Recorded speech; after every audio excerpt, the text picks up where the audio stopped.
ઉપલેટામાં bike પર જઈ રહેલા યુવક પર હુમલો થયો. ખંડણી માંગીને આરોપીઓએ અદ્રેમાન શિવાણી નામના વ્યક્તિ પર હુમલો કર્યો છે.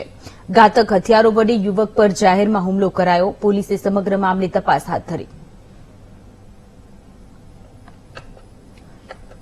તો જેતપુરની આ ઘટના છે. જેતપુરના ઉપલેટામાં બાઇક પર જઈ રહેલા યુવક પર જીવલેણ હુમલો થયો. ખંડણી માંગીને આરોપીઓએ અદ્રેમાન શિવાણી નામના વ્યક્તિ પર હુમલો કર્યો છે.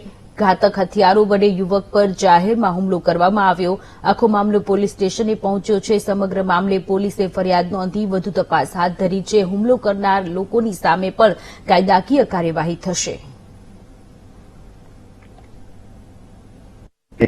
મારા ઉપર હુમલો અત્યારે થયેલો છે. દાદુ મિયાના અને બે જણા હતા. એ લોકો મારા પાસે ખંડણી માંગે છે.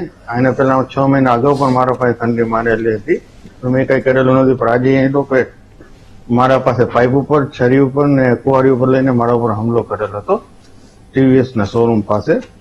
આની પહેલા પણ આવું કોઈ બનાવ? આના 6 મહિના પહેલા પણ પંચાયતી વિસ્તારમાં મારા ઉપર બનાવ બનેલો છે. કેટલા શખ્સો દ્વારા માર મારવામાં આવ્યો? અત્યારે 2 થી 3 શખ્સો હતા. એકને તો હું ઓળખું છું, બીજાને હું ઓળખતો નથી.